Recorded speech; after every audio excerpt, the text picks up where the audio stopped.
Hello everyone. I'm Emma, your British English teacher. How are you today? Hi, I'm Jake. I'm really excited to be here. Today we're going to talk about advanced presentation skills. Absolutely. Presentations are an essential part of effective communication, don't you think? Definitely. The way you engage your audience can really change the impact of your presentation. Engaging the audience is key. When your audience is engaged, they're more likely to remember your message. Right, and using signposting throughout your presentation helps keep them on track. Exactly. Signposting is like a roadmap for your audience to follow. It clarifies where you are in the presentation. I love that comparison. Plus, adding a rhetorical pause gives your audience time to think and digest your points. Indeed, those pauses can really emphasize your key points. They add power to your message. And let's not forget the importance of a strong call to action at the end of your talk. Absolutely. A call to action can inspire your audience to take the next step, whatever that may be. Right. It builds your credibility as a speaker when you clearly communicate that call to action. Yes, credibility is crucial. It shows that you are knowledgeable and trustworthy. Okay, so let's dive into our dialogue. Are you ready? I am. I'll start us off. Imagine you're giving a presentation about climate change. How would you engage the audience?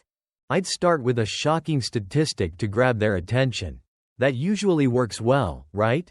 Absolutely. Starting with a surprising idea can really engage the audience. What statistic would you use? I might say, in the next 50 years, sea levels could rise by up to 6 feet. That would get people thinking. Great choice. Then, how would you signpost the next part of your presentation? I would say something like, next, let's look at how climate change affects our daily lives. Perfect. That's a clear signpost. It guides the audience to what's coming next. Thanks. I might also include a rhetorical pause after I present the statistic to let it sink in.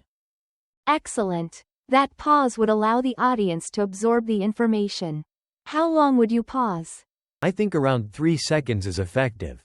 What do you think? 3 seconds sounds good. It's long enough to make an impact but not too long that it feels awkward. Exactly. At the end, I want to make a strong call to action. How would I do that? You could say something like, I encourage you all to reduce your carbon footprint starting today. That's a strong call to action.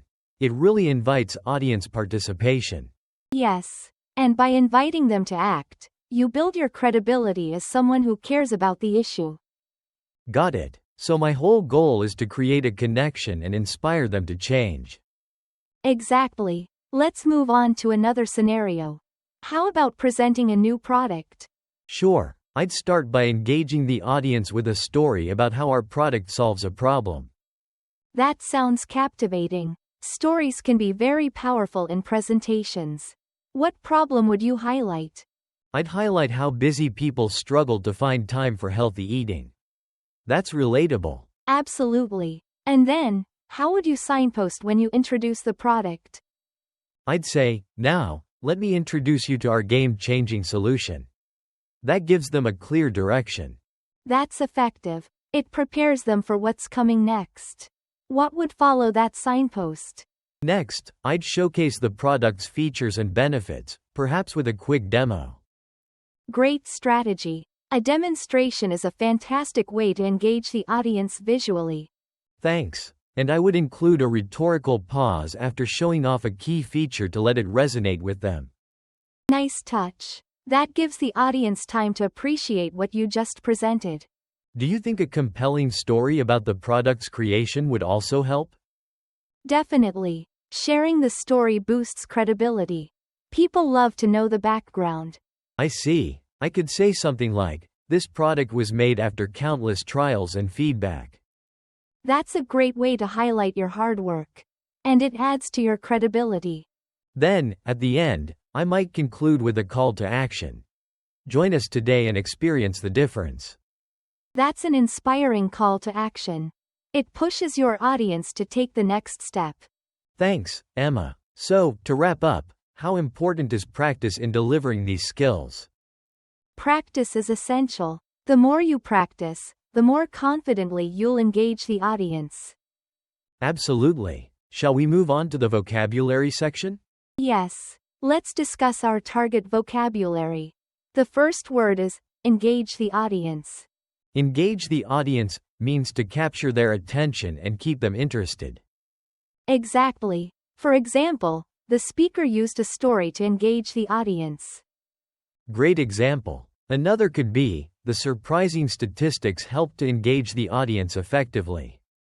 And one more, using humor can also engage the audience throughout the presentation. Perfect. Now, let's move to signpost. What does that mean? Signpost refers to guiding your audience through your presentation with clear transitions. For example, you might say, first, let's discuss the issue before we talk about solutions.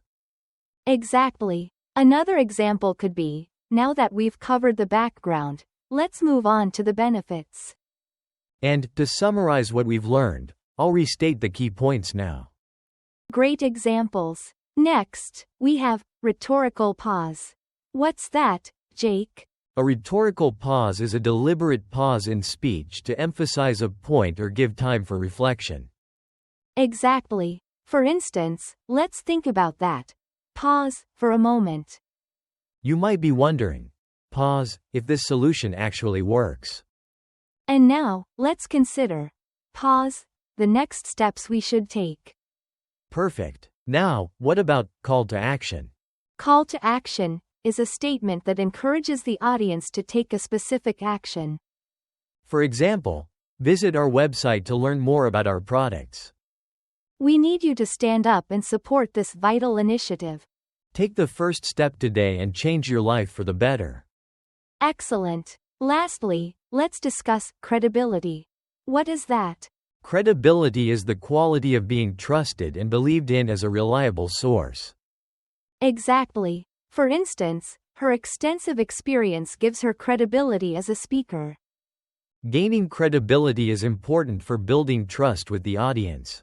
To enhance your credibility, always provide accurate information. Awesome. Now, let's review what we've learned today. Sure. Here are some practice questions for you all. How would you engage an audience?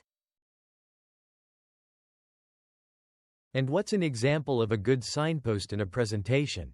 Can you give an example of a rhetorical pause?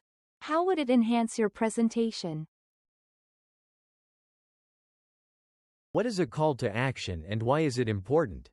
Finally, how do you build credibility with your audience? Great questions. I hope everyone feels ready to present with confidence now. Absolutely. Remember, practice makes perfect. Our next lesson will focus on using visual aids effectively in presentations. Looking forward to it. See you next time. Bye for now.